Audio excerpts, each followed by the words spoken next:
I'm Richard Porter. I'm Jonny Smith. And this is Smith and Sniff, a podcast in which two friends talk about cars live in Eastbourne.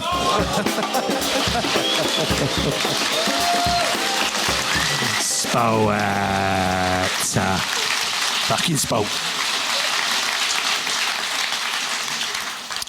Everybody, Guys. thank you for coming. Sweet, sweet people in the audience. Yeah, now, I'd like to start with a confession. Okay. I don't know where Eastbourne is. And as I drove the 3.5 hours it took me to get here, I realised that I'd confused it with Bournemouth, which is a lot closer to my house. So, nothing personal to all of you who live in Eastbourne or surrounding area, but your town is too far away from my house. You ticked her. I did, because we said, well, we should do one on the south coast. It's brilliant. And then we found this fantastic venue here and went, oh, Eastbourne, brilliant. Yeah, we'll do that. And I genuinely thought Eastbourne was sort of nearer to Portsmouth and, as I mentioned, my house. Welcome to Shackleton Hall. That is the name of this room, I think. Isn't it? Yes. It is, isn't it? Yes. I didn't just make that up. Yes. Yeah, good. Yeah. Okay, so what were you doing this morning, Jonny? I'll tell you what I was doing this morning. Do you need me, or can I go off and have a pint? Picture the scene. I'm running late. I've missed breakfast. I'm really fucking annoyed about that. I never miss breakfast because there's a guy with a recovery truck who's got to collect a certain car to take to a certain place at a certain time. It's very frosty. Guy pulls up on time. I nearly made a pot of coffee, but not quite finished it. That was annoying also. He turns up and he's a lovely, lovely, lovely man. SSG. As we're loading the car up, he said, so what do you do here then? And I said, well, I do, mostly YouTube-related stuff with cars. He said, I like cars. Long pause. I've seen a lot of cars. I've been in the game a long time. I've recovered an awful lot of unreliable cars off the road. Oh, yeah, does that dictate your choice of car that you have at home? Yeah. Cars are too complicated now, aren't they? Bloody computers and all this. Yeah, that's right, yeah. I'm going, I want to make my pot of coffee. Let's sharpen this up. And he goes, but I didn't need another car, but just before Christmas, I went out with the wife. And I went past my friend's car dealership, and do you know what was out there? It looked at me, and I looked at it. In white, a Ford Cougar. What? This happened this morning, almost word for word. And I went, okay. He went, I just looked at it, and I thought, that is absolutely beautiful. Which Cougar? Like The one they make now? Yes. The one that is not even in the same county as absolutely beautiful. Yeah. And this man was a nice guy. But I have to finish the story. So he's like, I didn't need another car. But when I saw it, I knew this would be it for some years now. So I went in there, we did a deal straight away. I was thinking, this guy's like the easiest customer in the world. Wasn't even shopping for a car. And he said, within the first week, I'd made the changes I knew it needed. I put some side steps on it because I am not shitting you. I put some side steps on it, and then I stood back and I went, the rear windows are tinted because it's a top spec. It's got heated seats. It's got a sat-nav. It's got everything, Jonny. And I was like, yeah, you've just told me that modern cars are too complicated. Anyway, yeah, on the story. Goes, so what I did, I got the front windows tinted to match and I got the windscreen strip tinted. He goes, no more than 30%, because that's the legal amount that you're allowed. And I went, yeah. I didn't actually know that, but I went, yeah. I just think, come on, fucking coffee. and then he said, but I also had the roof spoiler added. I needed a better roof spoiler. And then I was like, the front needed something now that I've put the rear spoiler on. I'm going, we are talking about a Cougar. And we are like 10 minutes in or something. Okay. You're wasting my morning on a very average car, my friend. But the thing is, I was so won over by his passion. I started to stand there going, yeah, white Cougar, roof spoiler, tints on the front and the back, yep, side steps. And then he went, and I also got an Australian spec wind deflector on the front. He said, in fact, I've got some pictures I'll show you. So I'm like, fuck, I'm in now. And this is the bit when anyone comes up to you and they go, I've got some pictures. This has happened a lot. One of two things happens. You're there for about 45 minutes and you are locked in, a bit like when Spider-Man just blows a web at you and then just pulls you in and you just can't get away. Or the second thing is they go to show you pictures of a car and you see skin. No. That's happened 3 times in my life. I got pictures of this car that I restored. Just hang on. And I just go, that's not a car. That is nude skin, and I didn't need to see it. And we're at a car show. It doesn't feel right. That happened. Holy shit. Yeah. You see, the problem with modern wives is they're too complicated. But this one, absolutely beautiful. Fits some aftermarket boobs on it. From This Australia. guy loves this Cougar. I freaking loves this white Cougar. What an unusual choice to It be was. so... I mean, it's quite nice that someone loves their car that much, but it's a Ford Cougar. It was really good for me because I didn't know what to say at this show tonight, and I thought I'm going to start the show by talking about that man's Cougar. So thank you, that man. I like the way that you stood up and started pacing around as you told the story. It felt like the lights should drop to a single spotlight and some smoky jazz music should play. I thought you were about to say, Berlin, 1936, was no place for lovers. Give me a few months, I'll see what I can crack out. I'll see if I do a slightly more emotive version. I was in a restaurant the other night, like a sort of... Jazz club. I was going to say trendy, and then I realised that makes me sound incredibly old. But it was a restaurant. It was like a kind of fusiony thing. I don't know. Fusiony thing. We're spending a lot of time in London recently, and I basically go back there to see what food is fashionable, and my conclusion is sourdough. But in the evening, the palate broadened slightly, and I was in this place that was sort of Asian fusiony kind of thing, sort of like a Ponzi Wagamama, basically. And my friend that I was with and I were 2 of the last people to leave, and the young woman who'd served us, she turned the music off just after We Didn't Start the Fire by Billy Joel had come on. And it stopped, and we just stood up to leave. And my mate went, oh, we were enjoying that. And she went, I think almost in panic, went, so was I, in a very unconvincing way. So I was like... I would say she's probably mid-20s tops. She doesn't know who Billy Joel is, does she? You might know who Billy Joel is, but you're also listening to an old man listing things from his childhood. It's quite tedious. It's also, I mean, it's like there's one that I think We Didn't Start the Fire is one of those sort of brilliantly shit songs. Like, I quite enjoy hearing it, but I also think it's shit. And because it is basically just a list of boomer things. And some of the... I can't stare at Billy Joel without thinking about those Weetabix characters in the 80s. Yes. Because I think he looks like one of those. I'd never considered this before. No, it's all I think about when I see Billy Joel. I think he looks like one of the Weetabix people. Were they not meant to be a punk band? Or were they a ska band? Oh. Because they had, at least one of them had braces. Yes. And maybe chef's know. Trousers? I don't know. Any people in the audience who are below the age of about 44 are going to go, I've got absolutely no idea what you're talking about. Or here's me complaining about boomers listing things. And here's us. But this is the thing. We were leaving the restaurant. Not a bloody boomer. I was leaving the restaurant with my mate and I was like, I don't think that young woman in there was really enjoying We Didn't Start the Fire by Billy Joel. Oh, she thought it was Dog's Mess. That's why she turned it off. Because some of the words, one of the ones that slightly sticks in my craw is Edsel is a no-go. I feel like it's not fully encapsulating the failure of the Ford Motor Company to create a sub-brand using an aggressively styled car with a grille that looked like a lady part. And Hasn't stopped Alfa Romeo. True. Has it? It's always been a love triangle on the front end. And it looks great. Moving on. The lyric in We Didn't Start the Fire that really gets on my nerves is JFK blown away. What else do I have to say?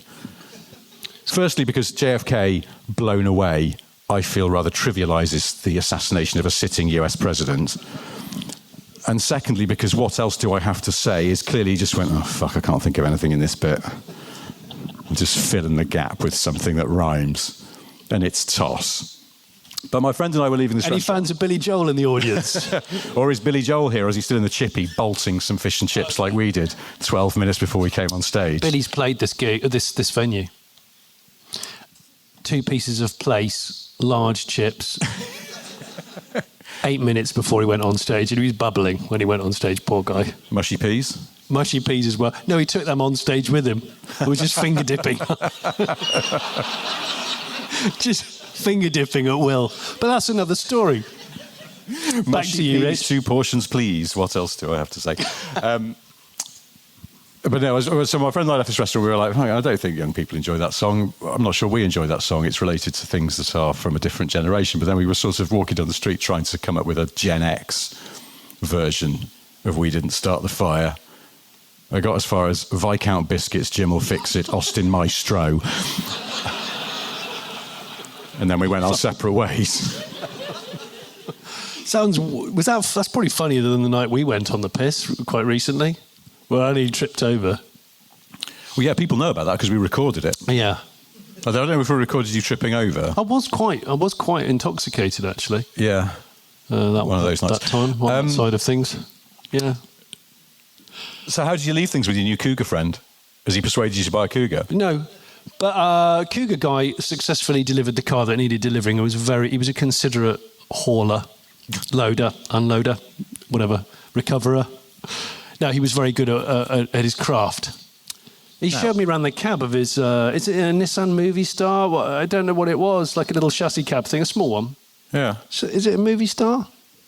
He showed you round the cab? Well, he opened the door and pointed at the fact that he'd actually cut some carpet to go over the rubber mats because he cared about it. I mean, real considerate guy. Okay. Yeah, so he was showing me that.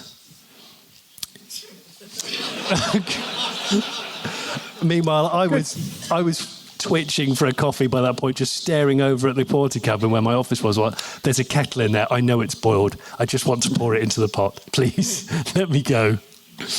But he's nice, sweet guy. If you're listening, lovely guy. Hopefully not listening. Now, Johnny. Yeah. I remember distinctly you saying to me the other day that you're absolutely desperate for a Müller Weingarten 7850 05230 mechanical transfer press. What? I think that's what you said. You also were saying you wanted a Hitachi Zosen DL4 and an SL4 mechanical press line with hydrozone forming. I don't know what you're talking about. Oh, must be thinking of someone else. Did you not tell me that you wanted a Manzoni 2 MR200 ton mechanical press with decoiler and feed control? I don't know what you're talking about. Shit. There's bound to be a crux to this. You see, I've already bought all of those for you from the Saab factory. What? They are selling off all of the equipment in the old Saab factory. This was announced in December, and I forgot to mention it at the time. You piss artist. Company called Surplex, an auction house, Yeah. was selling all of the stuff you would need to make Saabs. Anyone want to go into a syndication? Yeah, come on, whip round people. There's a strong we can hand do over this. there. Annoyingly, all of these really hardcore machines for stamping car panels and stuff are, you have to click a button to email them to ask how much. Oh. So I was sort of hoping, maybe Price on request. Maybe just the 200-ton mechanical press with decoiler and feed control would be like 75 quid or something. But then I suppose it's quite big. I was going to say the transport, it'd be like a piano. Why is it that pianos are always free, unless they're the really expensive Elton John spec ones? It's because to transport them from like that side of the stage to where the merch stand is round there would cost you, I don't know, 1,800 quid or something. It's true. There's a piano, there's an upright piano in that shed where I normally record the podcast. There is, yes. And it's wildly out of tune. And basically, I either need to get it tuned or get someone to come and take it away. And either way, what actually is going to happen is it's just going to sit there forever. Get Billy Joel round. It was there when we moved in, by the way. I didn't just put it there to spite myself. Billy Joel next to my Saab equipment. Going to get that 9-3 line going again. Billy now Joel without a piano. Joel will find out that you've got a piano, a shit one, in your shed. And he'll hear that you don't like that song very much. And he'll just turn up. Well, no, because he could, on your little ring camera in your back garden for looking at badgers. Oh yeah, there'll be a badger, then a badger, and then you'll scroll forward to a spike in the timeline and go, "That's Billy Joel on all fours in my back garden." Billy Joel snuffling in my borders. He's looking for a warped piano. Billy Joel been digging for worms in my lawn again, for fuck's sake. What else has he got to say? He-Man, Super Gran, Group B rally band. This stuff writes itself. 80s version of We Didn't Start the Fire. Well, that's the thing. If I catch him, foraging in my undercroft, I can pitch these ideas to him. I would. I really would. So we were having fish and chips not very long ago, and I just popped to the toilet before we came on stage because it is quite. I get quite nervous coming on stage doing these things, and there was a post-it on the urinal, quite unusual, and it just had in quite badly written text, "Please stop putting paper down here." I know how urinals work. Why is anybody putting paper down a urinal? Why? Well, because they've had to go and get the paper. Well, that's... Or is there a dispenser by the urinal? No. We've got to take this out. Yeah. There's no dispenser next to your urinal. You've got to go into the main cubicle for that kind of caper. So I don't really understand what's going on. Is there a tiny part of your brain that reads a notice like that and thinks, I'll just pop a sheet of paper in there? Wouldn't have thought of it otherwise. Did you ever see a switch somewhere, like in like a rented cottage or something? There's just a switch with a sign that says, ever touch "Do not turn this off." No, Turns out it's their grandma's life support in the building next door. But I know that now.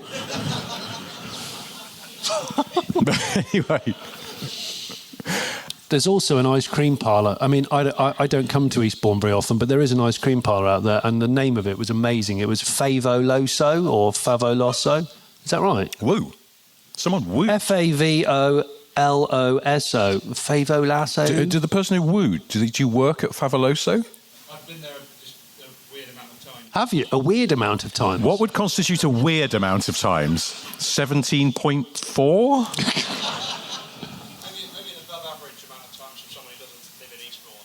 Oh, you don't live in Blackburn or somewhere, do you? You just got to go to Favoloso. Favoloso. Well, I'm a musician and I play in the pit band sometimes in these theatres, so it's quite well in between a matinee and an evening.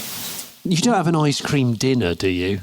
Has anybody ever had an ice cream? I remember having a sleepover at a mate's house last year of primary school, and we had an ice cream dinner, and he ate such a huge amount of ice cream he actually soiled himself. I've just remembered. No, you didn't remind me of that directly, just so you know. Yeah, he was the same one who we joyrode the tractor mower, the lawn mower, and he genuinely drove it into the pond by accident because he couldn't stop it. They're actually really easy to stop because they don't go very well. No. But it went into the pond. We had to try and get it out. Oh, my God. Before Dad came home. Yeah. It's like a guy I used to work with who went to Soho Farmhouse, the prick magnety place in Oxfordshire. And I've been there many times, so, it's that kind of twat. You get that. And media people, basically. Yeah. But a friend of mine stayed there, got a little bit drunk, and they have, because it's quite a big site, and some of the rooms are like in little cottages and huts and things around the site. So they have bicycles that are just there for you to take to cycle back to your room. Oh, gosh.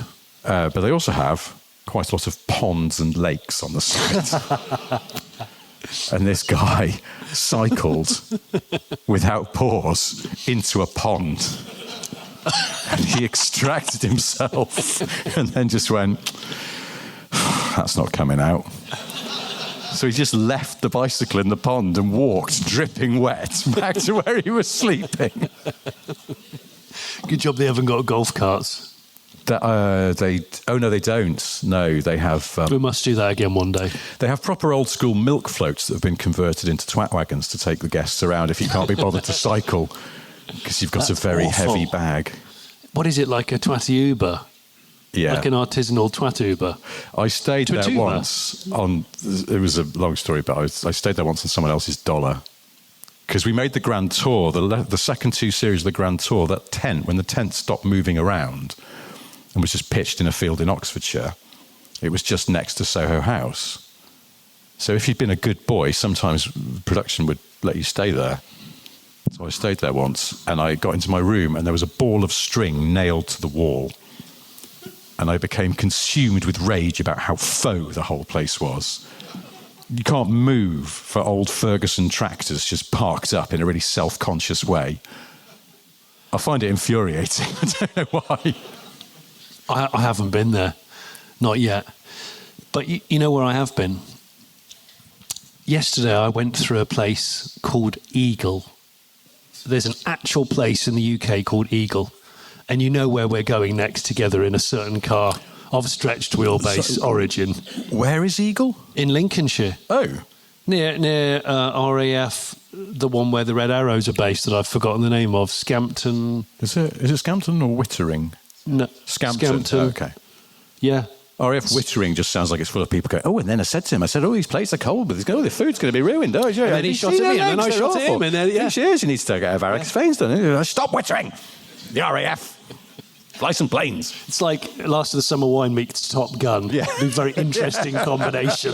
Apparently there's a show on Channel 5 at the moment called, like, Inside the RAF or something. Has anyone seen this? Just sounds wrong, that does. Yeah. I don't think it might not be called that. It's something there's similar. A lot of pub games that go on in the armed forces, I'm sure. Anyway, apparently this show on Channel 5, they've sort of, they want it to be like Britain's Top Gun. But unfortunately, British pilots do not have that sort of steely-jawed maverick quality of their American counterparts. So it's lots of, if it was a US one, they'd be like, okay, the vectors are here and here. Let's go neutralize them. Go team, USA, USA. This one is, all right, Colin, I think you're going to take off first. Please proceed carefully to runway 4. Try not to scratch the plane because it's very expensive.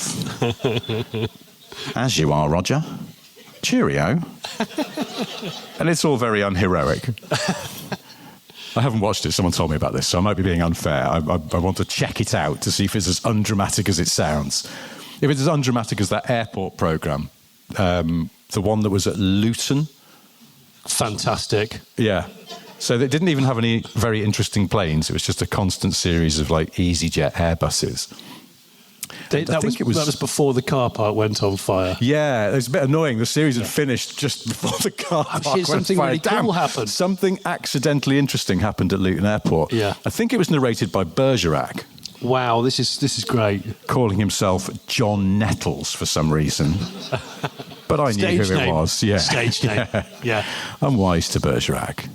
He fetched up in that Midsummer place as well, calling himself something ridiculous, but it's Bergerac, we all know.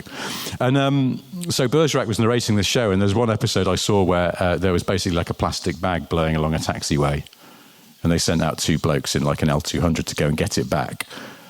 And Two blokes that can't run. Yeah, almost. well, actually, they had to drive up to it, but it was like Bergerac was going, the 12:50 flight to Lisbon is closing in fast. And then it's this shot of a plane about a mile away driving towards this plastic bag.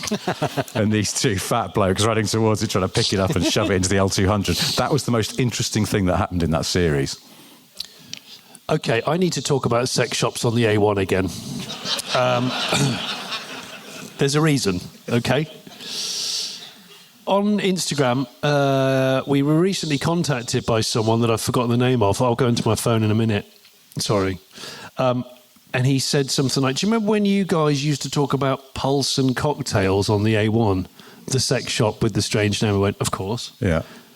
Did you know the inside of the shop is on Google fucking Street View? And I went, what? I said, the inside of an adult shop is on Google Street View. What has the car gone into the shop? What the hell's happened? There's so many questions.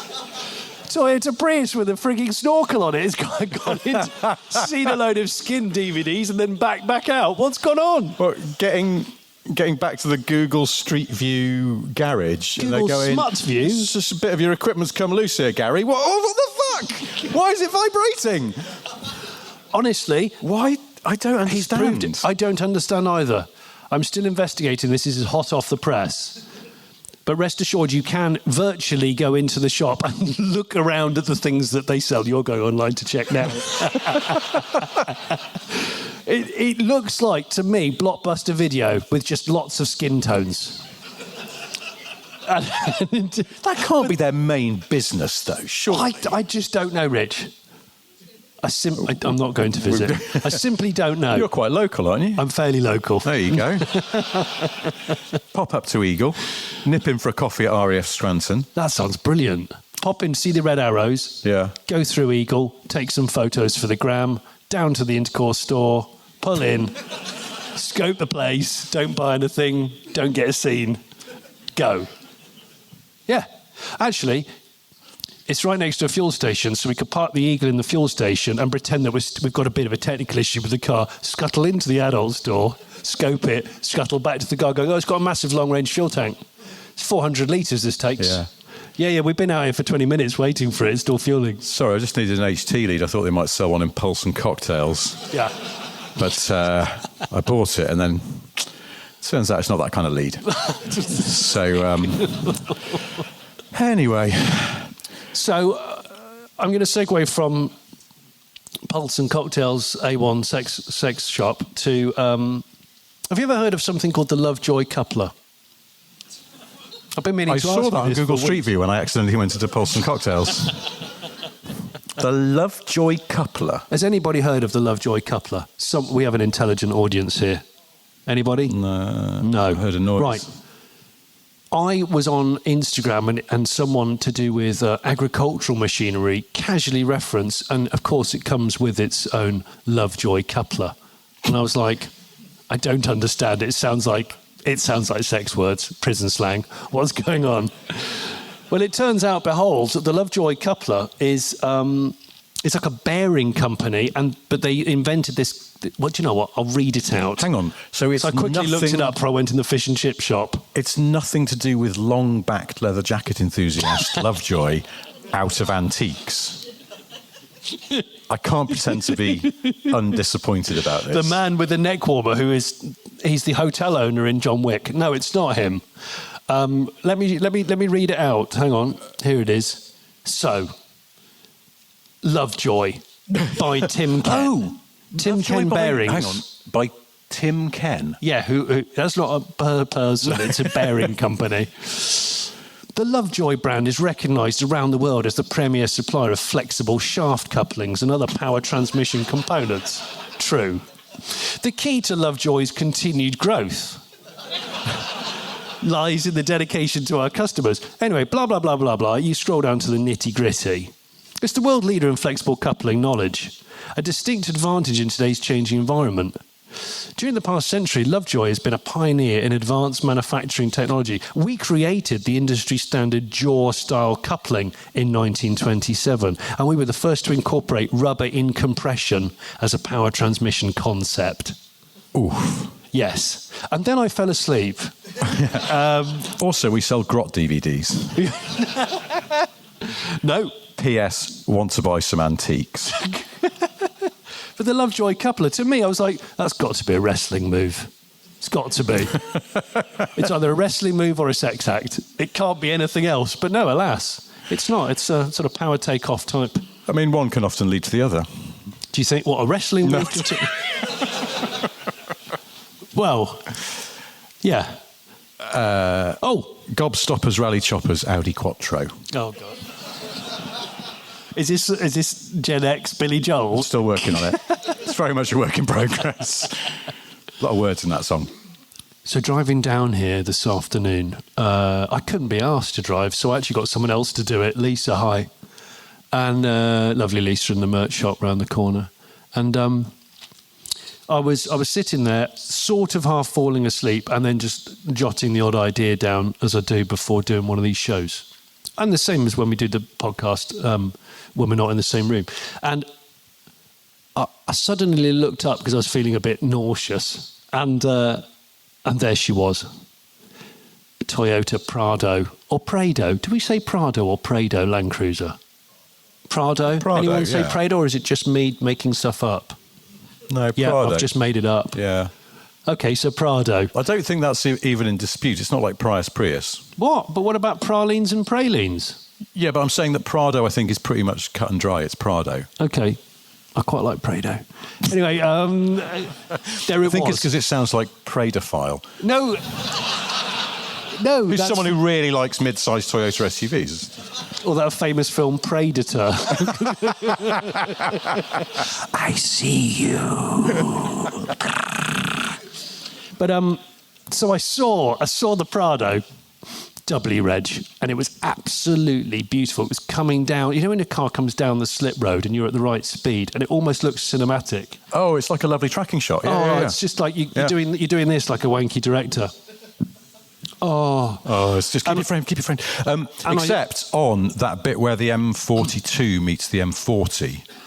Oh, that's gash. It's called, I think, Umberslade Interchange. And there's some weird quirk of it. Doesn't matter which bit you're on, as the people on the other motorway that you're merging with all appear to be doing 300 miles an hour. I don't know why. It's like this mad optical illusion, but it's honestly, the first time I was there, I was like, ah! I know why they're all driving so fast. But I wasn't, they were. They're all in Prados, yeah. Oh, believe it, yeah. It can't even do 70. Like idling, it won't do more than 70. Don't fuck about. I'll get in, I'll show you.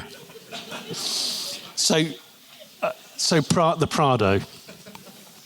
This Prado comes down the slip road, and I just go, oh my gosh, look at that. And then I realise I'm in the car with the normal person. And then we slightly overtake it, and I do a proper like that, and I say, oh, look at her. Oh, my gosh, what a lady. and then Lisa, who's next to me, she goes, beg your pardon, what? And I go, oh, yeah, I'm just looking at that car there, the 4x4. And I realised that there's quite an old lady driving it, and it was absolutely spot on. Funny. And then, and there's something really, really cool about a worshipped utilitarian four-wheel drive compared to an SUV. was it that quite nice light green colour they used to come in? No, it was red and with an off-white lower half. Ah, okay. But it looked very 90s in a good way, Yeah. good 90s. And she looked like someone from Coronation Street. I don't know what I mean by that, but like just a lady from One of Coronation the Street. older cast members who would possibly regularly visit RAF Wittering, or one of the younger glammy sort of cast members. No, one of the more trad. Who's always like at the soap awards, Yes. falling over. Yes, but anyway, this was it was such a sweet example of the mark. I couldn't take my eyes off it, so I said to Lisa, "Can you back off a bit?" And I'm going to get. I've got a video. I'll put it on Instagram for people. It was just I caught it just at the right moment, and it had the lovely pleather spare wheel cover spare wheel sleeve that said Prado on it. Just Prado. Prado pleather.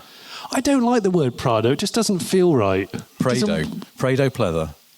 If you were American, Prado sounds better, right? Prado. What like Celica? Celica doesn't sound right. Does it? No, I won't allow that. Tom Celica lady, that sounds crap. Yeah. Celica lady, that sounds good. Yeah.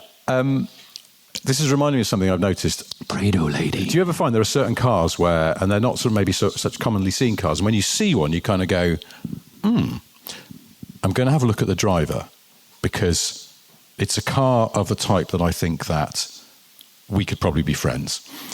So you just check out the driver, see if they conform to your ideas of them being an excellent person, because it's an excellent car. And one example of that is the GR Yaris. Love the GR Yaris. And every time I see one, I always want to just have a little look at the driver. And perhaps if we make eye contact, give him or her a little kind of little nod. Finger pistols. Yeah. It's okay, isn't it? Just show them a bit of my David Prado Hasselhoff, I don't know. The last Actually, three. it's seedy now that I've done it. In my head, it sounds like it's going to be all right. And then when you do it, it doesn't really pan out. No, it doesn't. No. No. I won't do it again. So if you're American, you would look cool doing that, but you look like you work inside the RAF. Or perhaps that's what you were attempting. I don't know. So the last three GR Yaris size that I've seen have all been driven by old people. 2 older gentlemen and an older lady. What's old? Snow on the roof. And I've got snow on the roof, you bastard. and I'm nowhere near 50. No, but you know what I mean. Like just older. Just old. In their just old. In their 60s, I would say. In their 60s. I remember the first time I clapped eyes on the Yaris of the Gur. Such an exquisitely squat-looking car. It looks like it could be very strong and muscular. And then I remembered back to a simpler time when I think I was cycling through a meadow and I had a bottle of wine, that's true. We'd have a beautiful, lovely, honestly, such an emotional lunch. I remember it well.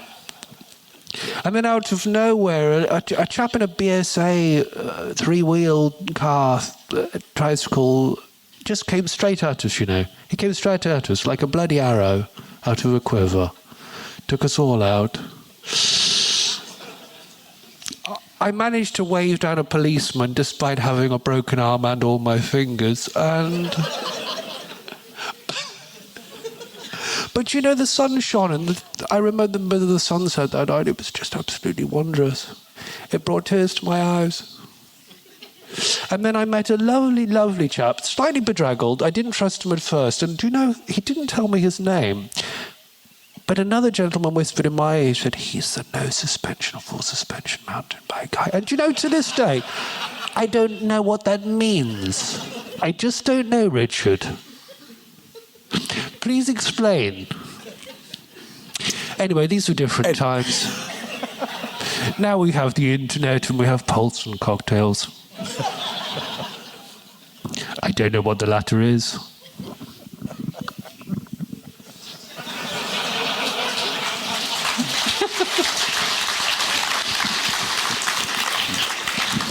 Do you know, it's all the internet now and it's all post-its and urinals. I can't bear it, it's ghastly. Swipe left, swipe right. I don't know. I don't know what it means. Pulse and Cocktails does feel like something that would be written on a thick cardboard invitation in the 60s. Come on over for Pulse and Cocktails. Oh. Welcome to the Goodwood Pulse and Cocktails. It's a new race series. It's something we're trying for this year.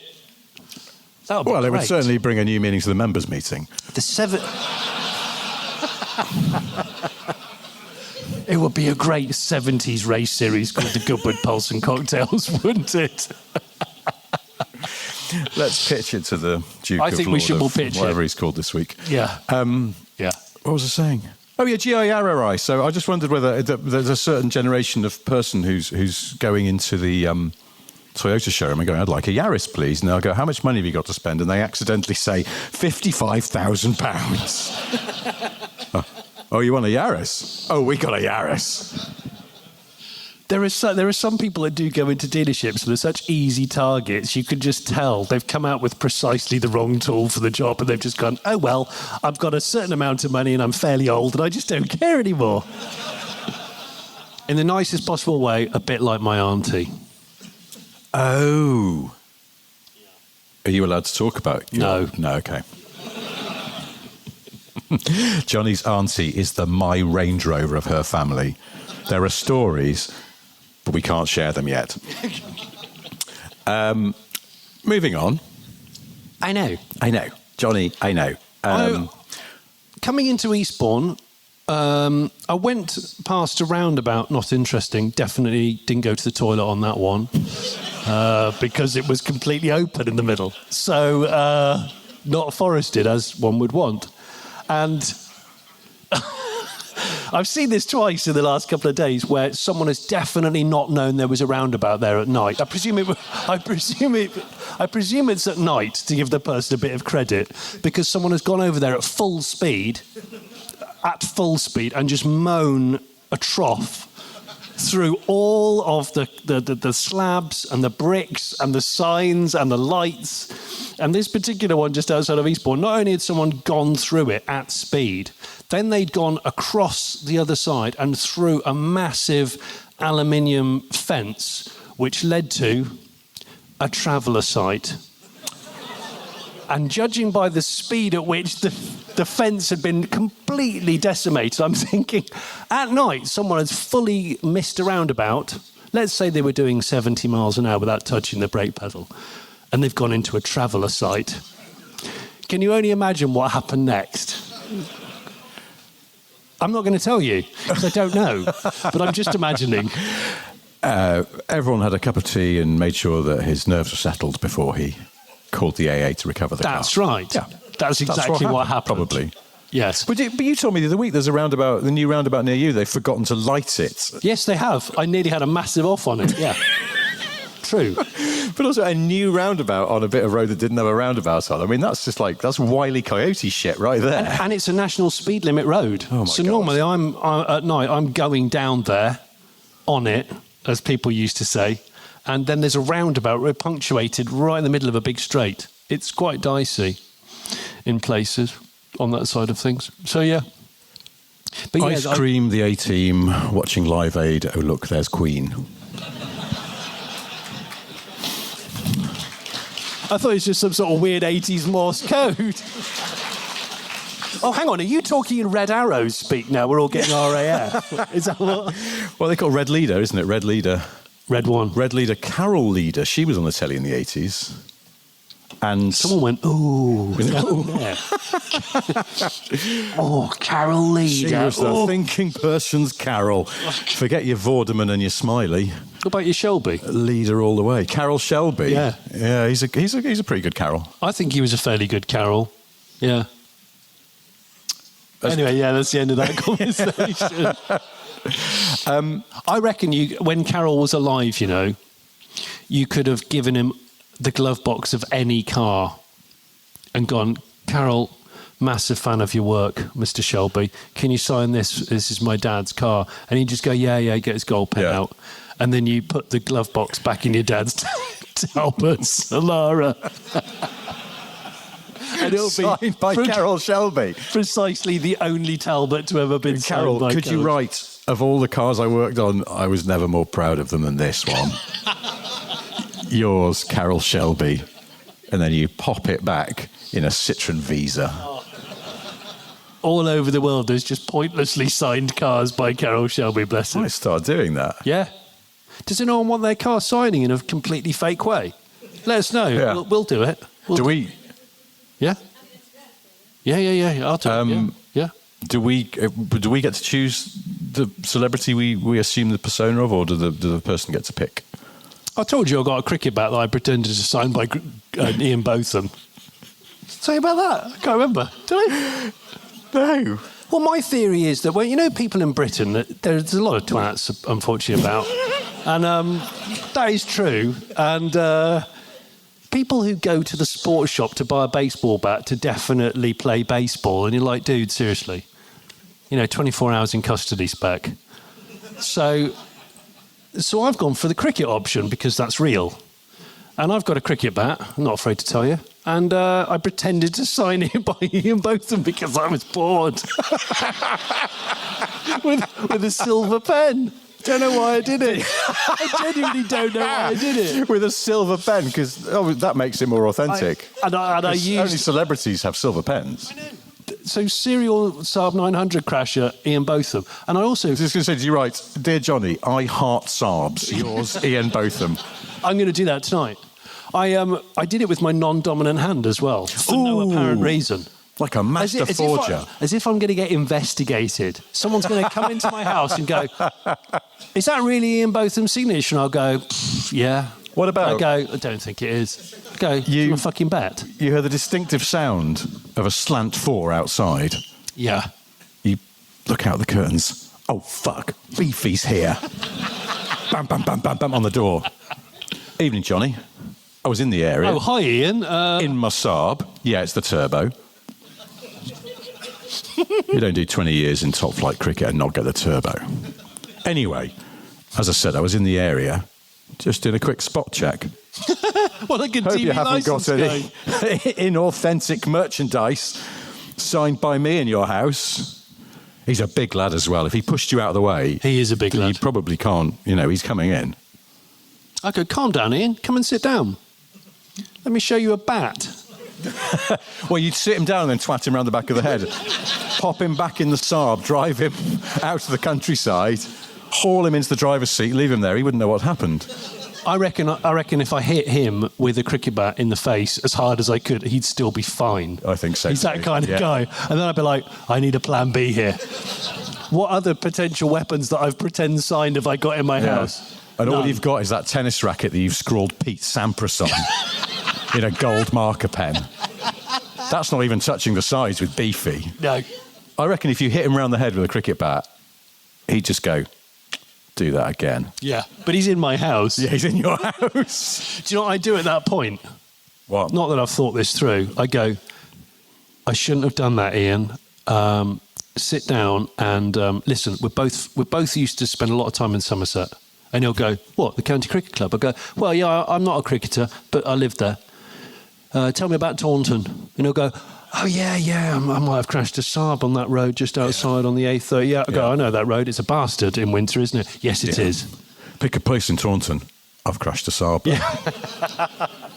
So I think I could probably smooth over the fact that I've twatted him in the face with a cricket bat in my own house. You think you could smooth over the fact that you'd smacked cricketing/charity walking legend Ian Beefy Botham in the face with a cricket bat by distracting him with Somerset/Saab talk? I didn't like the nickname Beefy. Thinking on my feet, I reckon I've got a Saab brochure somewhere. I'd go, stay there, Ian. I'm just popping out to the shed. I'm not running away. It's my own house. And I'll go into the shed. I'll quickly find a 900 turbo brochure. And with a cold chill, you realise that when you had a couple of Molbecks, you'd foolishly scrawled Gary Lineker on the front of it with a Sharpie. And Beefy's going to be furious about all these inauthentic sporting autographs that you've got in your house. It is a faux autograph racket that we're running. There was a lad at my school who came in one day and he was very proud because he'd had a cricket bat signed by another cricketing legend, Graham Gooch. Gooch. And he was A.K.A. the Dirty Inch. Or as my brother says, take it to the bridge.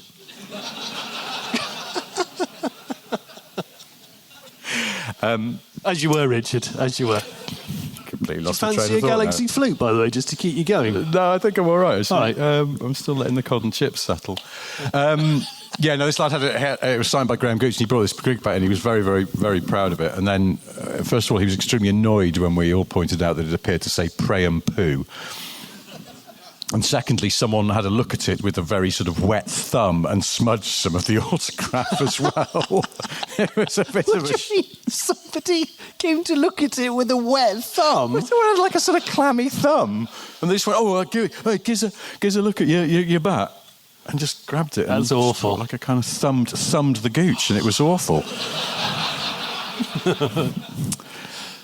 Don't be cheap. Don't be cheap. These people have paid proper money to listen to this down here in Eastbourne. Pat Cash, market crash, Nigel Mansell's big moustache.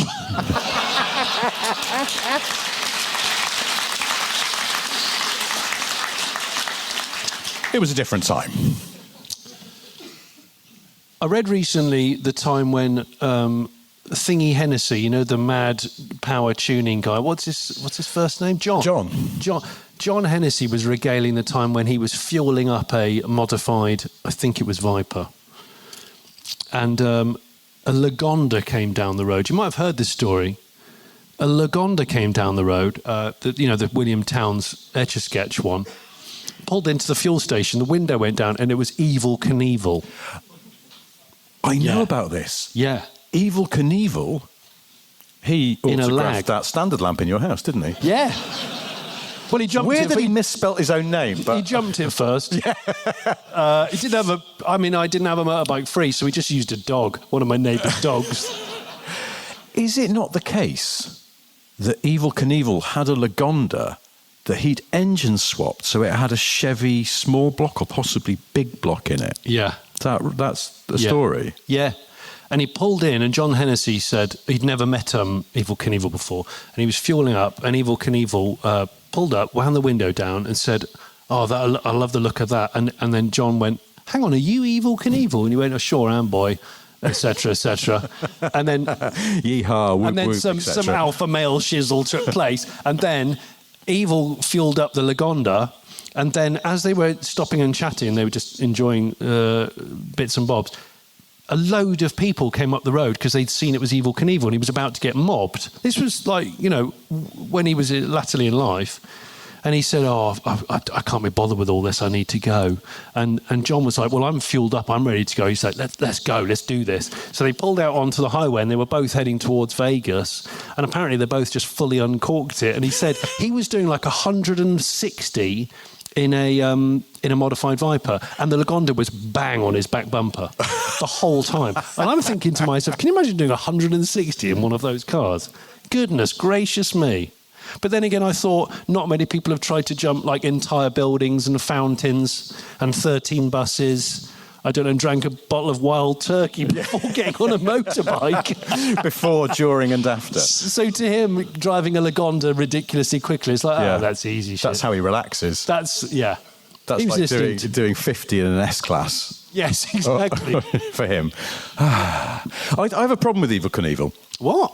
Well, because surely the K should be silent. Isn't it just Evel Knievel? You don't say, I better knock on wood. You grammar fiend. So hang on, you don't like Evel Knievel based upon that fact, and that's it's not I don't like him. It doesn't erode his achievements. Well, it does maybe a little bit, but it's Evel Knievel. He's Evel Knievel. Why is the K pronounced? It doesn't make any sense. You go on, oh no, I've pissed my knickers when I jumped the Grand Canyon because I'm Evel Knievel. I definitely would piss my knickers trying to jump the Grand Canyon. Yes. 100%. But I still don't get it. It's anyway, we should probably wrap this up. Knievel. Yes. Evel Knievel. From now on, I want you to stay with me on this one. Every time you're chatting about him, which probably is a common occurrence, just correct people. I think you'll find it's Evel Knievel. Silent K. Yeah. People think we script this. I wish we did. Red wedge, can of pledge, finding jazz mags in a hedge.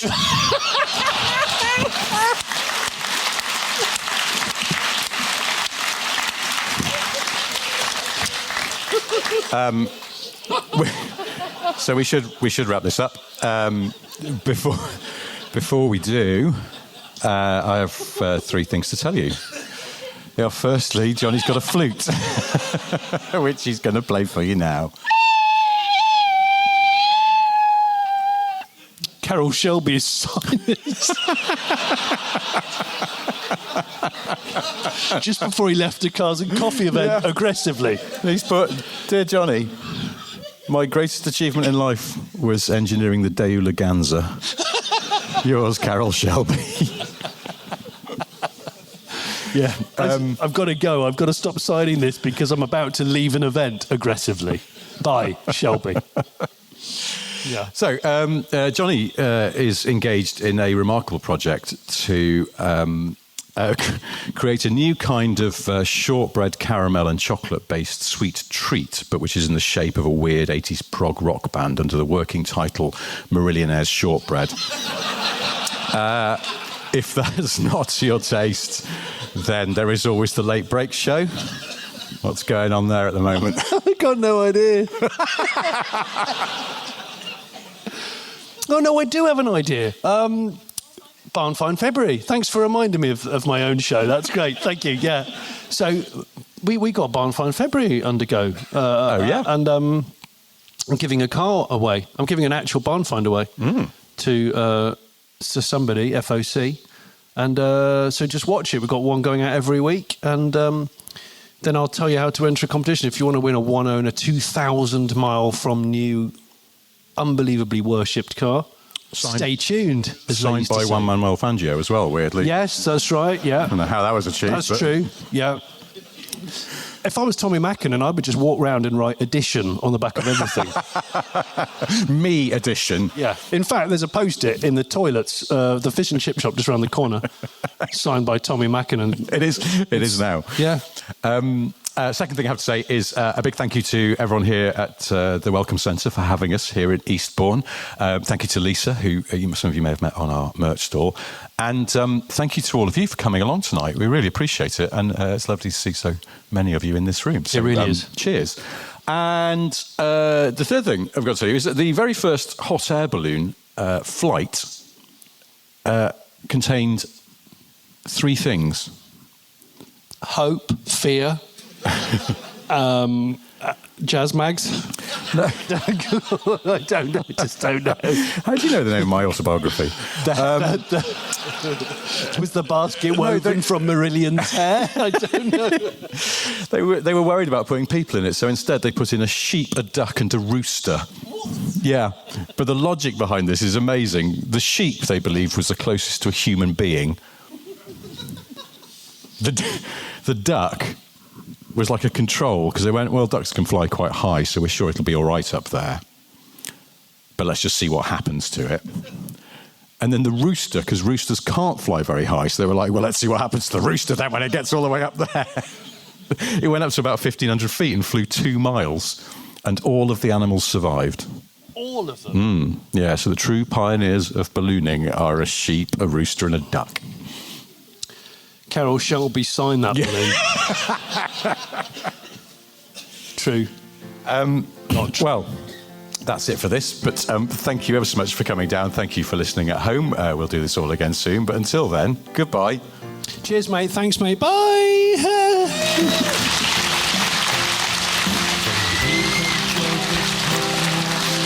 But you had a thought. Is there a way here today that you could show support? Well, you could join our Patreon. What wonders that it brings. Early shows and extra notes on that side of things. You could buy our merchandise. We've mugs and hats, but still no ties. One day we will make those pies, but in the meantime, guys, hey guys, like and subscribe, and maybe leave a nice review. Like and subscribe, we know you know just what to do. Like and subscribe, we don't want to take the piss. Like and subscribe, but we were told to ask for this. Like and subscribe. Like and subscribe. Like and subscribe. Like and subscribe.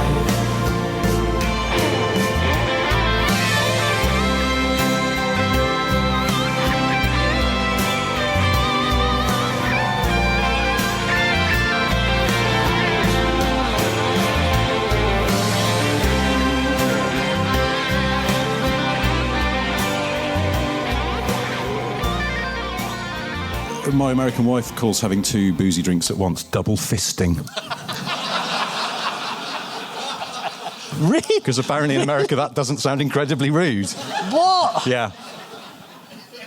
The number of drinks parties we've been asked to leave.